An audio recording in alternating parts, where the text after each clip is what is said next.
Bonsoir mesdames et messieurs, chers téléspectateurs d'Africab Télévision, la chaîne du continent. Et merci encore une fois pour votre fidélité à notre rendez-vous du vendredi soir pour À votre avis. L'Afrique a une superficie d'environ 30 millions de kilomètres carrés, dont environ 12 millions de kilomètres carrés de désert. De 1960 à 2010, la population de notre continent est passée de 285 millions à 1 milliard d'habitants, soit une multiplication par 3,6.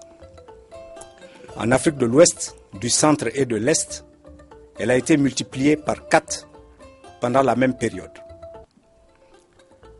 Selon l'hypothèse moyenne retenue par les Nations Unies, la population de l'Afrique se stabiliserait à environ 2 milliards d'habitants en 2050, dont 1,750 milliard en Afrique subsaharienne.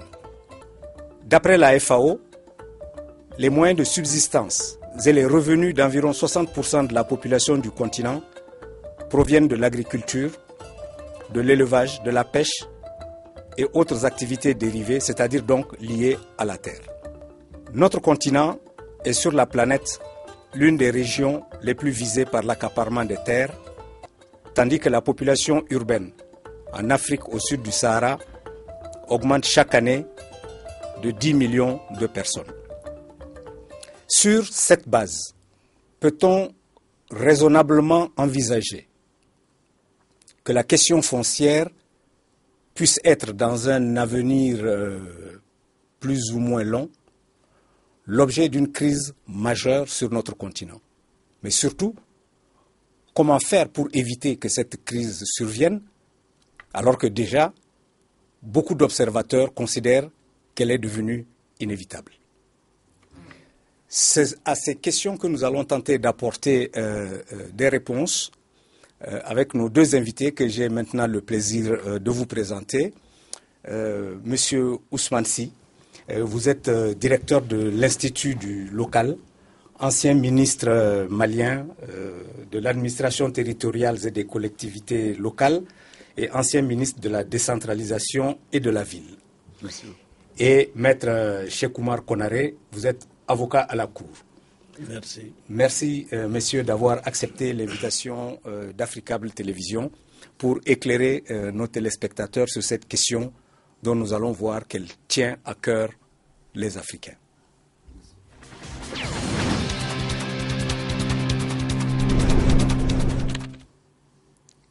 Mais avant, je vous invite à suivre le micro-trottoir d'à votre avis pour voir ce que les Africains pensent de notre problématique de ce soir.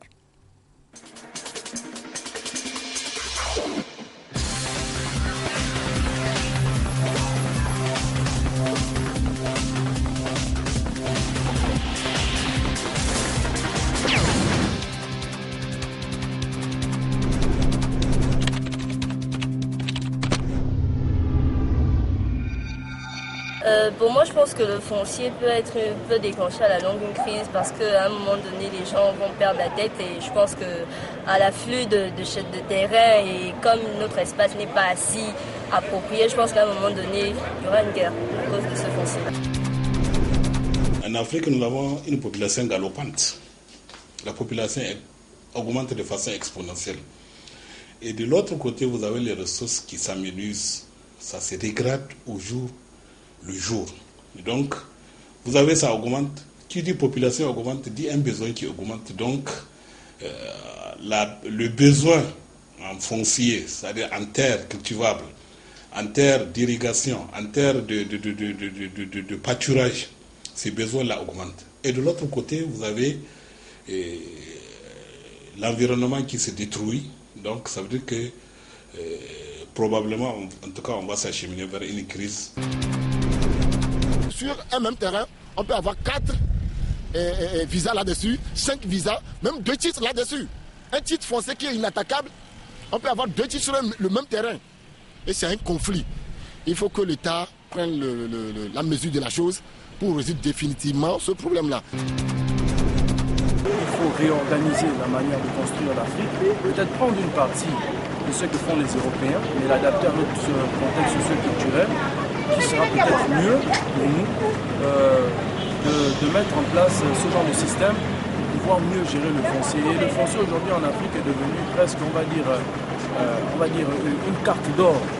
Parce que pour avoir un titre foncier en Afrique, il faut lier bras et mains et aussi foncer vers, on va dire, sur des eaux profondes parce que c'est plus ou moins difficile.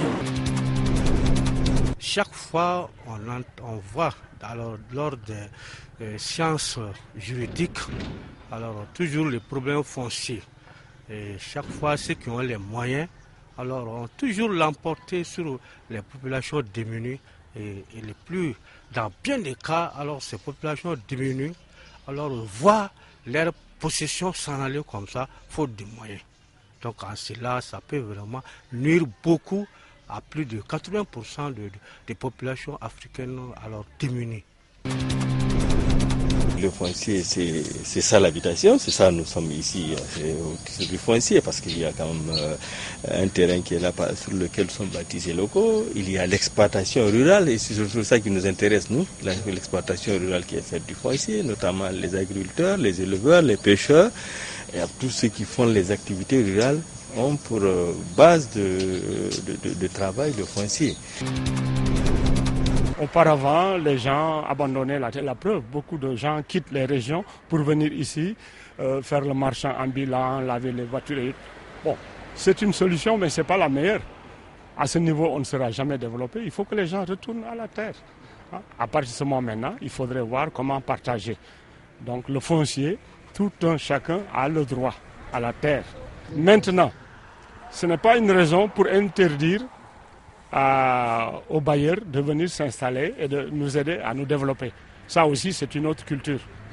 Ils peuvent venir s'installer, utiliser des gens, développer notre pays en amenant leur méthode de culture sans pour autant accaparer toutes nos terres. Je crois que ça peut être à l'origine des graves problèmes en Afrique. La population grandit. Les espaces de construction sont moindres.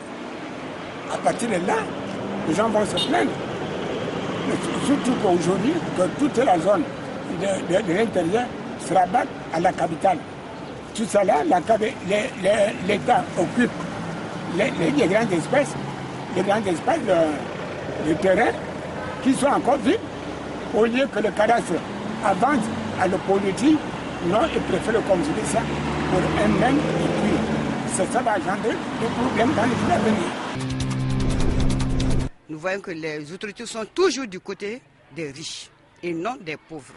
Alors que les pauvres sont là et ils ont besoin d'une grande partie des terres. Mais les terres sont confisquées uniquement au niveau des riches. Là, c'est une mauvaise chose.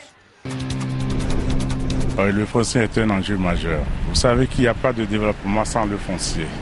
Tout repose sur le foncier, que ce soit les minerais, le sous-sol, l'aérien ou le superficiel.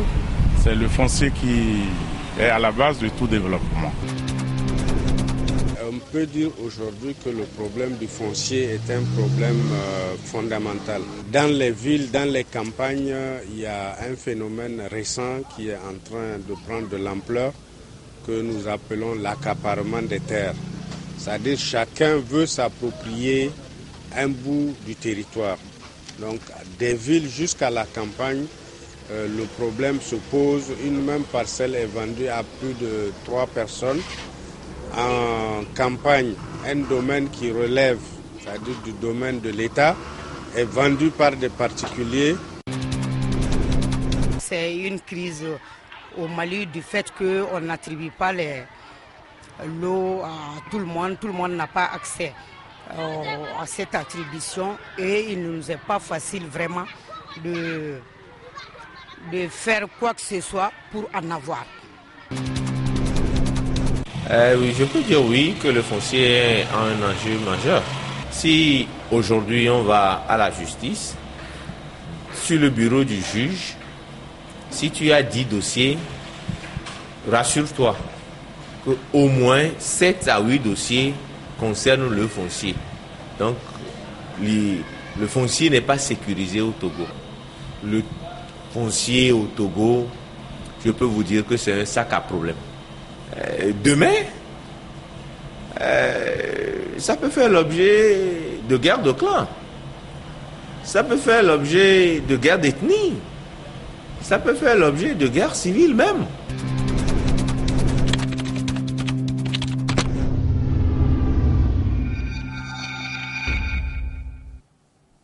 Voilà. Monsieur Si, une première réaction à ce micro-trottoir que nous venons de suivre.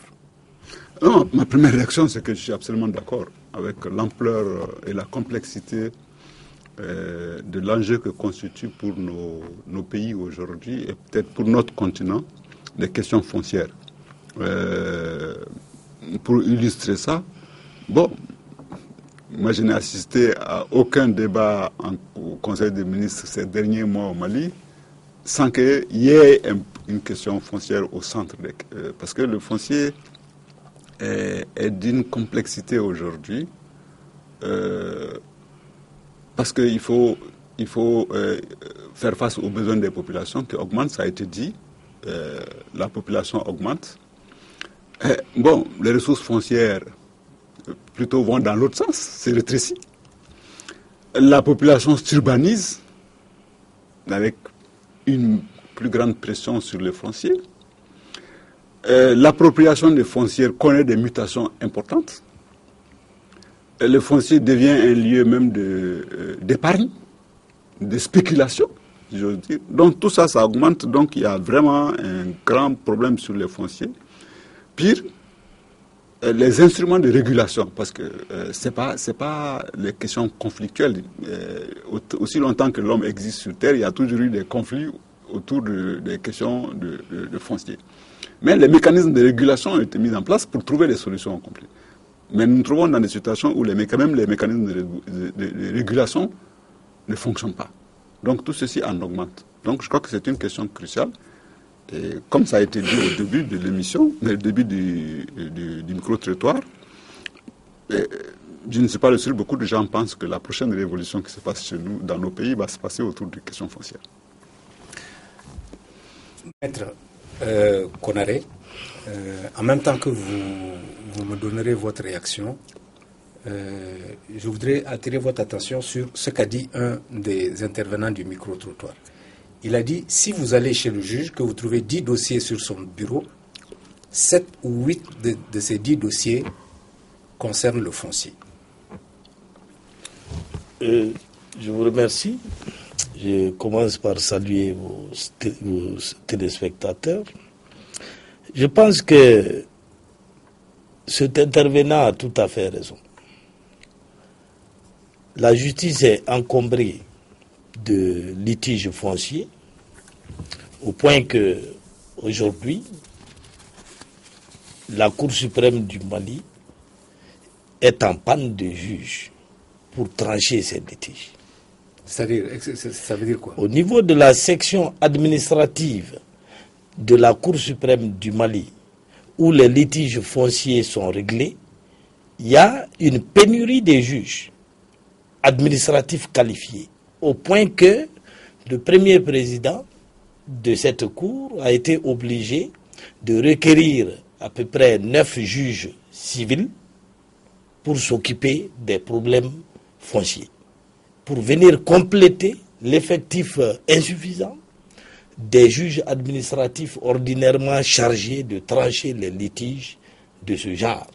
Mais dites-nous, quelle est la nature de ces litiges? Ce sont des litiges fonciers. Oui, et qui dit foncier parle d'attribution administrative des parcelles. Parce que les litiges fonciers naissent quand 2 personnes ont des titres administratifs sur la même parcelle. Ou quand des parcelles destinées à des équipements collectifs, à servir d'hôpitaux, à servir de mosquées, sont accaparées par des trafiquants. Oui, mais comment ça c'est possible? C'est tout à fait possible et je pense que en examinant les choses, je vois beaucoup de causes.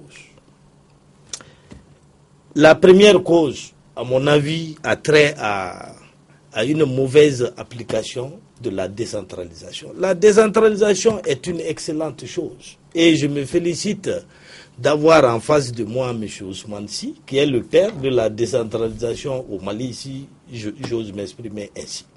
Exprimez-vous ainsi, parce que c'est le cas. Mais, quand la décentralisation est mal appliquée, elle débouche sur des périls. Ces périls viennent de quoi? Ils viennent du fait de la multiplicité des autorités chargées de délivrer des titres administratifs d'occupation ou de propriété. Et nous avons au Mali, par exemple, 701 maires qui se reconnaissent des pouvoirs d'attribution des parcelles. Nous avons 47 préfets qui se reconnaissent des pouvoirs d'attribution de parcelles. Nous avons 285 sous-préfets qui procèdent également à des attributions de parcelles. Sans compter les 8 gouverneurs, plus les différents directeurs régionaux et nationaux des domaines.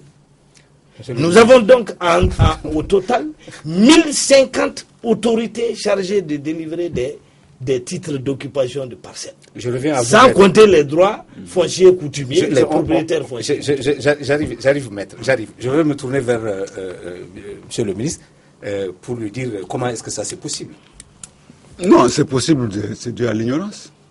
C'est-à-dire vous savez, moi je crois que ce n'est pas tant la multiplication des lieux de gestion de ces fonciers, parce que dans tous les cas, dans notre pays, dans notre culture, aussi longtemps qu'on remonte dans l'histoire de ce pays, il y a toujours eu une multiplicité de lieux d'attribution. Oh, mais originellement, la terre appartient à qui? La terre, aujourd'hui, nous ayons 1050 personnalités qui sont, de par la loi, d'après ce que j'ai compris, vous savez, habilitées à y procéder. Comment je voudrais dire que ce n'est pas là le problème. Dans ce pays, chaque chef de village attribuait des terres dans le passé. Ce n'est pas l'État qui a inventé ça. Dans ce pays, chaque chef de village, dans chaque village, il y avait un chef de terre. Quand tu viens, il t'attribue une terre. Donc, il y a autant de chefs, de gestionnaires de terre que de villages dans ce pays. Ce qui est difficile aujourd'hui, c'est que il y a 2 modes d'appropriation des terres qui se font la concurrence. Parce que ce que Maître a oublié de dire, c'est que les chefs traditionnels aussi en attribuent. Les chefs de village aussi, les chefs de terre aussi en attribuent. Donc ça augmente le nombre. J'ai parlé des propriétaires. Voilà. Donc il y a 2 modes d'attribution des terres qui ne se parlent pas et qui s'ignorent. Et puis, bon, il y a là-dedans, la terre est devenue un objet de spéculation. Parce qu'en réalité, le seul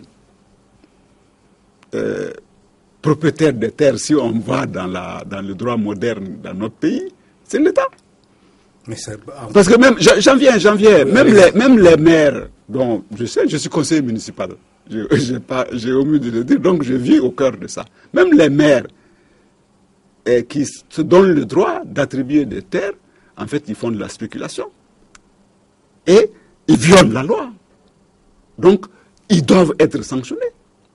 Mais les mécanismes, maintenant, m'a dit, les mécanismes de sanctions ne fonctionnent pas dans notre pays. Donc, on les laisse faire des abus. Parce qu'un maire, en réalité, il ne peut gérer que des terres, ne peut attribuer que des terres que l'État lui a attribuées. Le maire ne peut pas s'arroger. Le maire gère un territoire, mais le territoire n'est pas le patrimoine du maire. Le territoire reste le patrimoine de l'État qui peut affecter une partie à un maire quand le maire en exprime le besoin pour faire des lotissements. Mais même là, et je finis là-dessus, je vous assure, c'est pour ça que je ne suis pas en train de vouloir dédouaner les maires. J'ai été ministre de tutelle des maires et j'en ai même sanctionné.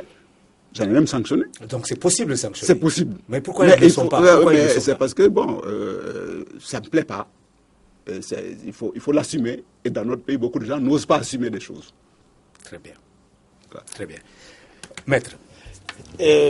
Moi, je constate que nous avons créé dans ce pays 701 communes.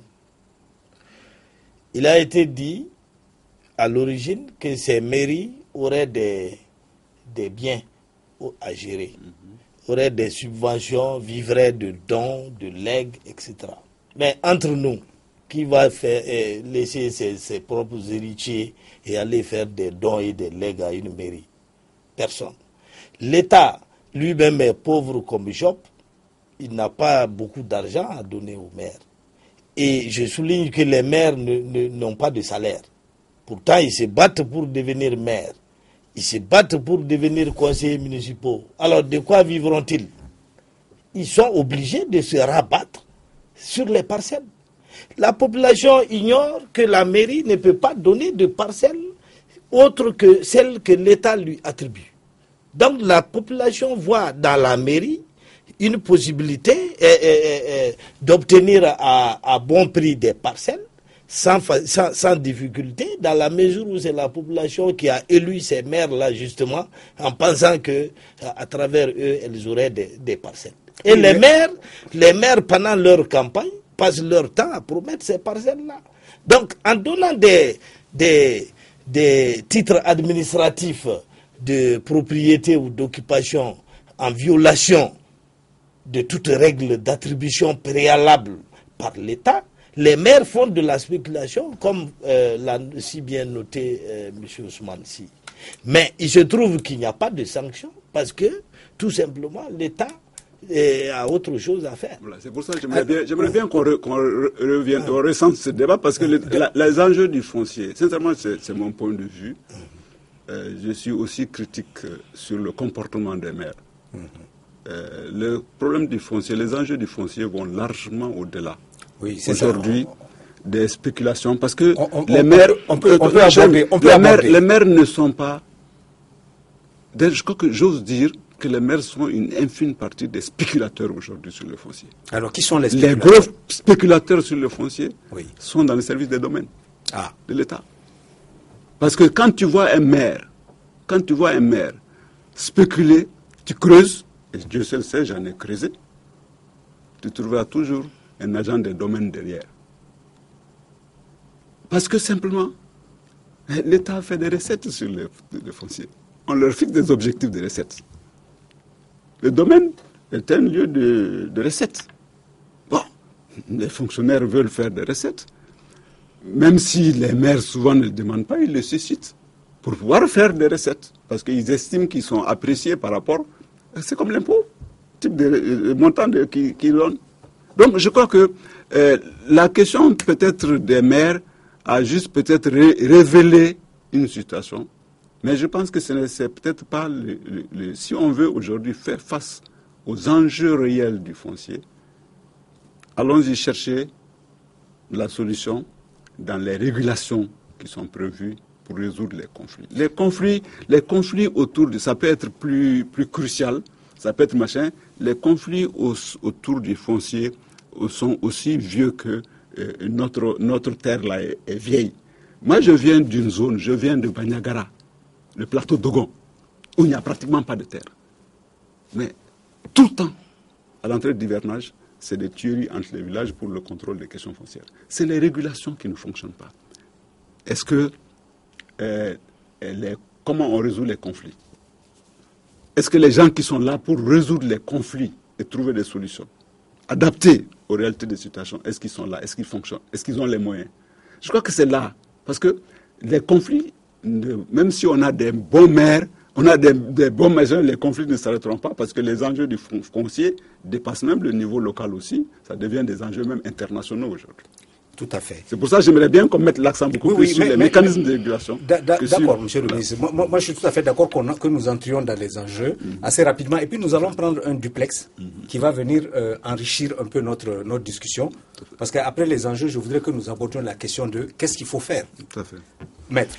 Oui, je voudrais juste souligner quelque chose. Allez-y. Et monsieur le ministre l'a évoqué. C'est la défaillance des organes de régulation et de sanction.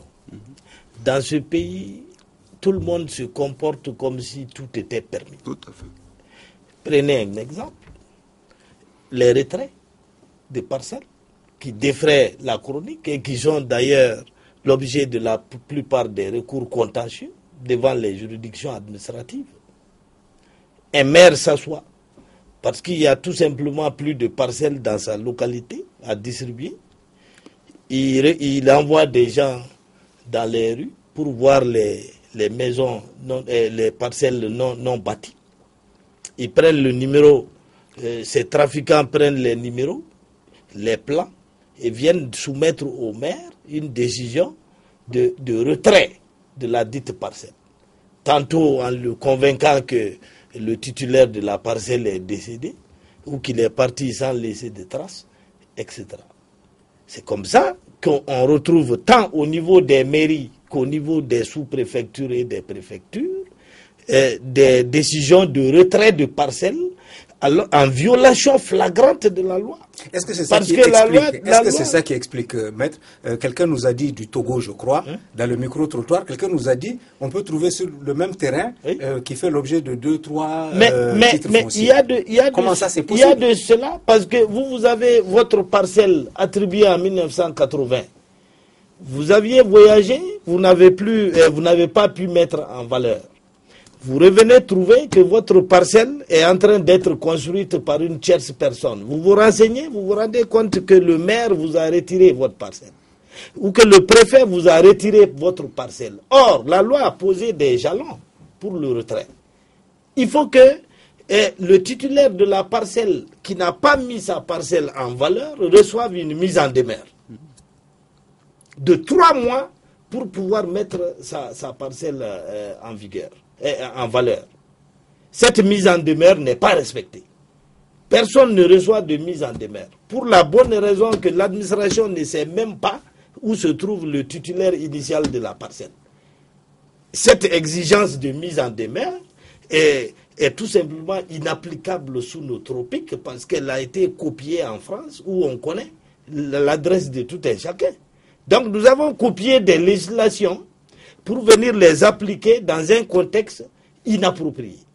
Donc, faute de pouvoir mettre en demeure le titulaire de la parcelle, le maire se contente tout simplement de retirer d'autorité. Le titulaire traduit la décision de retrait défaire la décision devant la juridiction administrative qui annule systématiquement. Entre 2011 et maintenant, je peux vous assurer qu'il y a eu au moins 100 000 retraits annulés. Bien. J'ajoute à cela, juste pour terminer, que au niveau du Mali, personne ne respecte non plus les règlements d'urbanisme. Tout le monde construit sa parcelle sans aucune espèce d'autorisation, alors qu'il y a un décret qui exige l'autorisation de construire. Personne ne respecte le délai de mise en valeur de sa parcelle. Dans toutes les lettres d'attribution, sur tous les permis d'occuper, sur toutes les concessions urbaines à usage d'habitation, il est dit quel délai vous est imparti pour mettre en valeur votre parcelle. C'est pour éviter les spéculations. Si vous ne mettez pas en valeur, vous retrouverez quelqu'un d'autre sur place un beau jour. Mais personne ne respecte cette obligation. Alors, mieux que ça, et les équipes chargées d'aller requérir l'autorisation de construire, d'aller vérifier si ceux qui construisent disposent d'une autorisation, ces équipes-là sont totalement corrompues. Donc vous voyez bien que la question sur laquelle Maître met le doigt, effectivement, c'est que les textes existent, mais la capacité d'appliquer les textes... Alors ça, c'est le problème de la gouvernance. Voilà. Les capacités d'appliquer les textes... Nous sommes face à une gouvernance qui est défaillante. Exactement. À une gouvernance défaillante, mais à une société qui aussi s'est installée dans l'acceptation de l'inacceptable. Vous savez, ces spéculateurs, la terre fait l'objet de spéculation. C'est pour ça que tous les abus sont possibles. Parce que dès qu'il y a spéculation et qu'il n'y a rien pour sanctionner la spéculation, ou bien, même s'il y a quelque chose, ça ne fonctionne pas, parce que ce n'est pas appliqué. Bon, bonjour les dégâts, bonjour les abus. Moi, je vous assure, j'étais responsable de ce pays. J'ai eu 2 fois l'occasion de sanctionner des maires, pour parler de cela. Je pense aussi que souvent on sanctionne d'autres types d'acteurs. Mais moi, ce que je sais, moi j'ai sanctionné 2 fois des maires qui ont été pris dans la main dans la spéculation foncière. Mais je me suis fait vilipender partout. Même ceux-là qui devaient se lever pour me défendre ne m'ont pas défendu. J'ai assumé. Parce que moi, je pense que je fais partie des gens qui croient qu'un responsable, c'est fait aussi pour assumer toutes les décisions. Souvent les bonnes, mais peut-être même souvent les mauvaises, parce que on ne prend pas toujours de bonnes décisions. Très bien. Mais je pense que c'est difficile aujourd'hui. C'est notre société même qui... Et je pense que c'est important qu'on le dise et qu'on soit attentif à ça. La machine est tellement déréglée que l'inacceptable finit par devenir acceptable. Très bien, on va avancer. Je voudrais que nous prenions en duplex un de vos confrères, maître. Il s'agit de maître Alassane Diop, à qui on va demander son point de vue et des propositions éventuellement qu'il aurait. Bonsoir, maître Alassane Diop.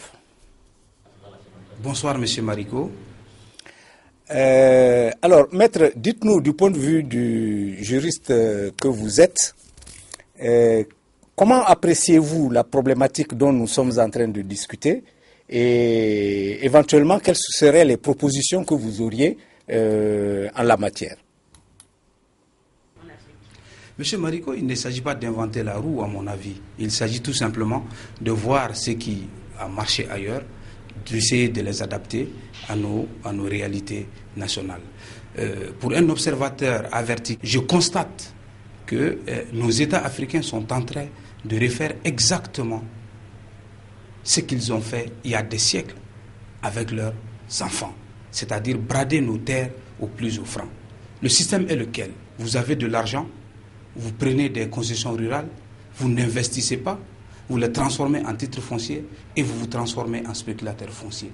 Ou bien vous avez de l'argent, vous venez, vous accaparez de certaines terres, vous faites déplacer des villages et des populations entières, vous investissez, vous exploitez, vous exportez tout ce que vous exploitez à l'étranger et lorsqu'il n'y a plus rien à exploiter, vous vous en allez. Je pense que ce n'est pas la meilleure solution pour nous les Africains. C'est pour cela, pour moi, la question fondamentale que les États africains doivent se poser, c'est déjà de réfléchir sur une bonne politique du foncier en Afrique. Pas seulement à l'échelle nationale, mais à l'échelle continentale. Il faut repenser le foncier du minier. Parce que le foncier minier, c'est un vrai problème. On n'aura pas le temps d'en débattre. Il faut aussi repenser le foncier de l'agriculture. Les multinationales qui font de l'Afrique aujourd'hui leur nouvelle terre, leur Eldorado. Il faut repenser aussi le foncier pastoral pour éviter les conflits entre les éleveurs et les agriculteurs. Il faut aussi repenser le foncier de l'environnemental. Parce qu'il faut qu'on songe aux générations futures. Aujourd'hui, je pense que dans nos États, il n'y a plus de place pour les générations futures. Et ça m'inquiète beaucoup. Alors, pour moi, les priorités, c'est déjà de faire une planification. Sans planification, il n'y a pas de développement. Tout passe par là. Il faut faire une planification concertée, largement concertée avec les populations, et ensuite transcrire tout ça par des réformes structurelles d'ordre dispositif réglementaire. Changer la loi et tendre vers ce qu'on appelle un foncier qui va dans le sens du développement durable. Donc pour cela, si on réforme les textes de loi, on va prévoir déjà de mettre en place un cadastre dans nos États. Depuis 60 ans que nos États existent, il n'y a pas de cadastre. Je crois savoir qu'au Mali, il n'y en a pas. Au Sénégal, il n'y en a pas. Et pourtant, tout le temps, c'est des États généraux, c'est des forums, c'est des ateliers sur le foncier. Tout commence par ça. Faire un véritable cadastre moderne, digne de ce nom, et qui répertorie tout ce qui concerne le foncier dans nos États. Lorsque le cadastre est mis en place, bien sûr, on va aussi prévoir de mettre en place des dispositifs pour régulariser et reprendre les biens illégalement affectés à des tiers. Parce qu'on ne peut pas avoir une paix durable tant que des injustices ont été commises et que ces injustices-là n'ont pas été réparées. Il faut aussi, à mon avis, prévoir des fonds, je l'ai vu quelque part, des fonds d'aménagement du terroir et des fonds d'aménagement et de remembrement de la nature. Parce que moi, je m'inquiète chaque fois que je traverse mon pays de long en large, je vois que la nature se dégrade et il n'y a absolument rien à faire. Nos États sont impuissants face à cette dégradation-là. Si on met en place des fonds pareils, ces fonds pourront servir à remembrer la nature et à restructurer la nature. À mon avis, je pense qu'il n'y a pas de solution miracle. Il suffit tout simplement de faire une bonne politique pensée, de faire une très bonne planification de longue durée, de concerter les populations et de mettre tout ça dans un texte de loi qui tient en compte vraiment les impératifs du développement durable. Maître et Monsieur le Ministre, une réaction par rapport à ce que nous venons d'entendre. Monsieur Mariko, ce que mon excellent confrère Diop vient de dire est très pertinent. Sauf que je vois là-dedans beaucoup de vœux qui, concrètement, seront difficilement traduits. Pour la bonne raison que il y a une tare en Afrique, c'est que personne ne construit sur la durée. Les maires ne visent que la fin de leur mandat. Comment le renouveler? Comme dit l'autre, un homme d'État réfléchit songe aux prochaines générations, tandis qu'un homme politique pense à la prochaine élection. Je pense que tant qu'on raisonnera sur le court terme, on ne pourra ni parler de sanctions, ni corriger les lacunes qui existent. Ces lacunes sont connues, hein, et la législation est très claire, très fournie et très détaillée. Je ne connais même pas de spécialistes maliens du foncier qui connaissent toutes les lois et tous les textes qui régissent le secteur. Chaque jour, il y a une nouvelle modification. Alors, je vous prends un exemple très concret, celui de Kalabankoro, la préfecture de Kati. Savez-vous que les litiges fonciers à Kalabankoro sont en train de servir de terreau à une véritable révolution sociale? Je m'explique. La sous-préfecture de Kalabankoro a légalement le droit de donner des concessions rurales. Mais la sous-préfecture de Kalabankoro est quelque peu coupée de la préfecture. Donc, du temps d'un ancien sous-préfet de Kalabankoro, le préfet de Kati a ordonné à ses services techniques de ne pas travailler avec le sous-préfet de Kalabankoro. Donc, voilà un sous-préfet qui distribue des lettres d'attribution, des concessions rurales, mais des textes, des documents qui ne sont reconnus ni à Kati, ni au niveau des domaines. Et cette situation dure depuis plusieurs années. Vous avez au moins 20 000 personnes qui sont titulaires de titres administratifs d'attribution délivrés par Kalabankoro, alors que la préfecture de Kati ne reconnaît pas ces documents-là. Ils ne sont transformables ni en lettres d'attribution de Kati, ni en titre foncier. Monsieur le ministre. En réalité, il y a beaucoup de problèmes. Mais j'en viens encore à ce que M. Konaré aussi a insisté sur le fait, ce que moi j'appelle l'instabilité institutionnelle. Parce que une politique, Maître a parlé de politique, une bonne politique s'élabore et se met en œuvre sur la durée. Oui. Si l'instabilité est que à chaque fois on change la direction, même si la politique est bonne, elle ne donne pas d'effet. Comme Maître a dit, la question foncière, c'est là où il y a le plus de textes. Parce qu'à chaque fois, on change de texte. Donc, même s'il y a des bons textes, on ne donne pas le temps d'appliquer ces textes et de voir leurs faiblesses. Bon, je crois que tout ceci n'aide pas. La bonne politique se fait dans la durée. Et le foncier est vraiment le symbole de ça. Le nombre d'états généraux qu'on a eu dans ce pays sur le foncier, moi j'en connais au moins 3. De 90 à aujourd'hui, on a eu 3 états généraux sur le foncier. Donc c'est pas que la question n'est pas débattue. Elle est débattue, il y a des propositions, tout ce que j'ai entendu Maître dire, c'est des propositions qui ont été faites, des études ont été faites, des textes ont été élaborés. Mais si on ne prend pas le temps de les appliquer, ou si on ne se donne pas les moyens de les appliquer, bon, on va continuer. Pendant ce temps, ça profite à d'autres. Ça profite à d'autres. Parce que cette non-gestion de la politique foncière, ou bien la faible gestion de la politique foncière, permettent à certains de s'enrichir. Pourquoi il n'y a pas de cadastre au Mali? Tout le monde sait. Ce n'est pas parce qu'il n'y a pas une volonté de mettre en place un cadastre. Il y a eu 3 tentatives de mise en place des cadastres aussi.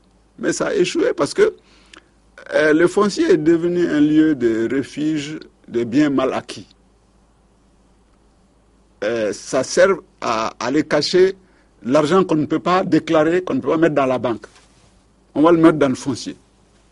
Et donc, on ne donnera jamais les moyens d'avoir un cadastre, parce que le cadastre, ça veut dire qu'on sait qui appartient à quoi appartient à qui.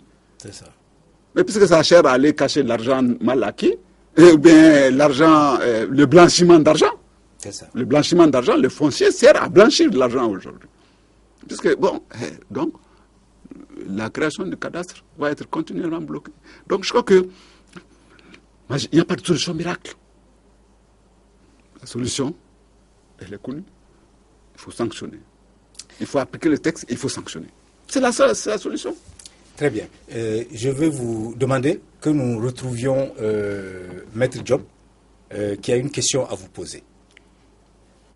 Alors, la seule question que je voulais poser aux intervenants, c'est qu'ils me disent s'il y a encore des possibilités pour agir maintenant et dans l'immédiat contre l'accaparement des terres par les multinationales. Maître? La question est précise, mais la réponse doit être plus générale et ne pas seulement concerner les multinationales. Oui, tout à fait. Je suis d'accord avec vous. Quelle solution mettre en place dans l'immédiat pour éviter l'accaparement des terres par les spéculateurs? Voilà, tout à fait. Je pense que c'est à cela qu'il faut répondre. Moi, j'ai 2 propositions. Allez-y, nous vous écoutons. La première proposition, c'est tout simplement de réformer, de recadrer la justice. Parce que ce que vous ne savez pas, c'est que la loi a tout fait pour protéger le titre foncier. Quand vous lisez les articles 169 à 171 du Code domanial et foncier, ils disent que le titre foncier est le point de départ de tout droit réel sur un immeuble. Que même si des droits privés ont été lésés lors de la création du titre foncier, ces droits cessent de valoir. Que le titre foncier est inattaquable devant toutes les juridictions maliennes. Et qu'en aucun cas, on ne peut lui opposer des titres précaires. C'est-à-dire permis d'occuper, l'aide d'attribution, droit coutumier, etc. Cette formulation de la loi est jetée au panier par les juridictions maliennes qui utilisent un subterfuge en annulant non pas le titre foncier, mais son support que constitue l'acte administratif de cession. Donc, il y a bel et bien le titre foncier 1389 de Kati, attribué à M. Bakary Coulibaly. Mais si l'attribution à Bakary Coulibaly est annulée, le titre se retrouve dans la nature. Bakary n'a plus de titre. Les multinationales en général n'interviennent pas sur des titres précaires. Ils préfèrent garantir leurs droits. Mais même le titre foncier lui-même est devenu source d'instabilité. Par conséquent, il faut que le titre foncier retrouve toute sa force. Deuxièmement. La deuxième chose, c'est qu'aucune attribution ne doit être faite sans une enquête foncière. La loi le dit. Même pour une concession rurale, il est imposé une enquête commodo et incommodo. C'est-à-dire demander aux villageois ce qu'ils pensent des délimitations, de l'usage qu'on va faire de la parcelle, etc. Les multinationales ne s'installent pas comme ça. Personne ne peut venir utiliser 10 hectares, 100 hectares sans que les populations soient consultées. Mais c'est pourtant le cas. C'est le cas. Et je vous donne un exemple. Dans une localité non loin de Bamako, un beau jour, pendant que l'imam est en train de diriger la prière collective de 16 heures, hein, ils ont, avec tout le village derrière, ils ont vu débarquer des camions, des ouvriers qui venaient clôturer le village, s'il vous plaît. Donc il n'y a pas d'enquête, il n'y a rien. Et on est en train de déborder du domaine privé de l'État pour brader maintenant le domaine public immobilier de l'État. Donc, pour moi, la solution réside tout simplement dans le respect des lois et dans la sanction individuelle et collective tant que des fautes sont détectées. Et ces fautes sont détectées à longueur de jour. J'allais insister sur les deux. Oui, allez-y, parce que nous sommes dans la partie. Qu'est-ce qu'il faut faire? J'allais insister sur deux choses sur lesquelles je ne reviendrai pas. Hein. D'abord, il faut s'adresser à tous les spéculateurs, qu'ils soient gros spéculateurs ou petits spéculateurs. Deuxièmement, quand il y a faute, il faut sanctionner. Donc il faut avoir un appareil judiciaire qui fonctionne, qui fait son travail. En réalité, tout ce que vous avez dit, tout ce que Maître vous avez dit, tout ce que Maître Diop a dit, tout ce que nous avons vu dans le micro-trottoir, nous ramène en réalité dans la capacité de la gouvernance à gérer au mieux les intérêts généraux, collectifs comme les intérêts privés. Je pense qu'on peut se mettre d'accord sur ça. Je crois que c'est à la qualité de la gouvernance et tant qu'on n'aura pas une gouvernance qui fonctionne, des bonnes régulations. Mais comment on fait pour avoir une gouvernance qui fonctionne, monsieur le ministre? Vous qui avez mis la main à cette patte-là, comment on fait? Ça passe par plusieurs choses. Mais dites-nous les principales. Il faut mettre les questions de valeur au centre. Tant que nous n'aurons pas une gouvernance adossée sur des valeurs partagées, nous aurons des problèmes. Aujourd'hui, une des difficultés de nos sociétés, je ne parle pas pour le Mali simplement, je parle pour beaucoup de pays en Afrique, où sont les valeurs dans ce que nous faisons? Or, c'est les valeurs qui donnent sens. Donc, il faut que nous bâtissons notre gouvernance sur des valeurs. Bon, ça se dit comme ça, mais ça prend beaucoup de temps. Il faut le choix des dirigeants. Il faut avoir des dirigeants qui sont tenus par des règles éthiques, qui sont légitimes. Et or, aujourd'hui, nous nous sommes engouffrés dans un système démocratique. Mais, vous voyez comme moi j'ai organisé les élections, vous suivez comme moi l'organisation des élections, c'est un système par lequel nos dirigeants émergent, dirigeants quels qu'ils soient, du maire jusqu'au président de la République. Mais on se soucie beaucoup plus de la légalité que de la légitimité.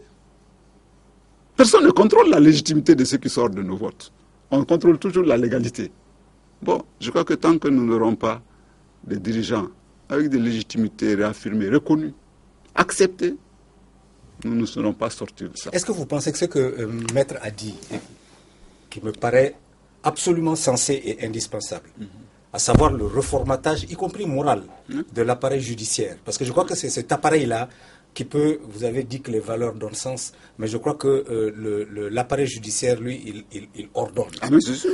Est-ce que vous pensez que c'est à travers cet appareil judiciaire qu'il est possible de résoudre le problème de la gouvernance, tout au moins en partie? Entre autres, parce que l'appareil judiciaire est chargé de veiller sur le respect des règles.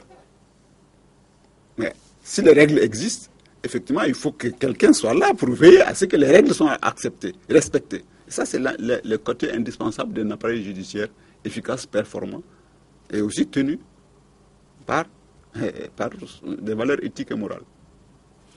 Maître, nous sommes arrivés à la fin du temps qui nous est imparti. Nous allons donc conclure. Alors, je vous donne la parole pour ce faire. Vraiment, je pense qu'une journée de débat ne nous suffirait pas à épuiser le sujet qui nous est soumis. Je pense que, pour conclure, il faut appliquer les lois telles qu'elles existent. Nous avons de très bonnes lois, mais ces lois ne sont pas appliquées. Il faut un système de sanctions et de suivi de ces sanctions. Parce que l'administration, de manière générale, l'État, dans nos pays, ne se sent pas sujet de droit. Regardez, même si vous avez une condamnation contre l'État, parce que tout ce qui se passe là, quand vous avez un titre foncier qui vous est retiré, vous avez le droit d'aller demander des indemnités contre l'État. Mais vous perdez votre temps. Ces indemnités ne seront jamais payées. Tant que vous n'avez pas un représentant au Trésor, un représentant à la direction du budget, etc. Donc l'État n'est pas un véritable sujet de droit au Mali. Donc les attributions, ceux qui sont victimes de retrait administratif ou autres là ne bénéficient d'aucune compensation. La troisième chose, c'est qu'il y a des fluctuations jurisprudentielles telles qu'on ne sait même plus ce qui est protégé par les tribunaux et ce qui ne l'est pas. Les juges décident ce que bon leur semble et cette incertitude fait que personne n'a confiance dans les décisions qui sont rendues dans ces matières-là. Et ça agrandit les risques de confrontation. Oui, je vous cite l'exemple de Kalabambou. Oui, non, vous nous avez donné celui de Kalabankoro. Mais là, par exemple, il y a dans le micro-trottoir, j'ai vu qu'il y a un interviewé du Togo qui a dit ça peut déboucher sur une guerre civile. Bien sûr. Donc, voilà où nous en sommes. Je vous dis, les associations de lépreux de Kalabambou ont décidé de marcher sur la cour d'appel de Bamako. C'est pour des questions foncières. La guerre civile est déjà là. Hein? Voilà. C'est pas qu'elle a débouché. Moi, je vous ai dit, je viens du plateau de Rouen. À chaque entrée de l'hivernage, il y a au minimum, une dizaine, une quinzaine, une vingtaine de morts à cause des questions foncières. Donc, elle est déjà là. À mon avis, bon, au-delà des textes, je suis d'accord vraiment globalement avec ce que Maître dit. Mais je remets toujours cette question une société globale fonctionne selon des normes. Dès qu'on est en vie collective, on se fixe des normes. Et il y a des gens qui sont gardiens de ces normes, mais tout le monde est quelque part gardien de ces normes. Vous savez, nous sommes dans sincèrement, je crois que moi j'aimerais bien conclure sur ça. Il faut qu'il y ait une prise de conscience dans ce domaine. Nous sommes dans une société qui est en train, excusez-moi de l'expression, qui est en train de se déglinguer. La preuve de ça, ce qu'on dénonce dans le domaine du foncier, regardez la circulation routière. Vous voyez, si une société fonctionne sur le plus fort matraque le plus faible, le plus malin matraque celui qui n'est pas malin. Donc il n'y a pas de règles. Personne ne respecte les règles. Je crois que cette société peut être victime de toutes sortes de choses. Et le foncier comme autre chose, je crois qu'il faut que globalement aujourd'hui, les Maliens, que nous sommes tous, les Africains que nous sommes tous, chaque fois qu'on voit quelque chose de pas normal, qu'on le dénonce, qu'on le stigmatise, qu'on ne l'accepte pas. Parce que, je dis et j'insiste, l'inacceptable est en train de devenir acceptable. Et je crois que toutes les dérives partent de là. Quand les dirigeants se comportent mal, quand celui qui a une portion de responsabilité pour régler quelque chose, il se comporte mal, c'est parce que, quelque part, il bénéficie d'une espèce d'impunité. L'impunité, elle va de la justice jusqu'aux voisins, jusqu'aux propres parents. Si on est impuni dans tout ça, dans les mauvais comportements, bon, je crois que, bonjour les dégâts. Et nous sommes aujourd'hui susceptibles d'en arriver là. Parce que globalement, la société ne fonctionne pas dans le respect des normes. Merci, Monsieur le Ministre. Nous allons en faire la conclusion de cette émission. Donc, nous allons dire merci et au revoir et bonne soirée à Maître Alassane Diop. Merci, Monsieur Marico. Et merci à Maître Konaré et merci à Monsieur Si de nous avoir accompagnés. Je suis sûr que nous reviendrons prochainement sur d'autres aspects de cette problématique complexe, riche et surtout stratégique pour l'avenir de nos sociétés. Merci beaucoup. Merci beaucoup. Mesdames et messieurs, nous sommes arrivés au terme de notre émission. Vendredi prochain, l'équipe de À votre avis fera relâche. Et donc, je ne vous donne pas rendez-vous ce vendredi, mais le vendredi d'après. Excellente soirée chez vous. Prenez soin de ceux qui vous sont chers et que vous aimez. Et à la prochaine.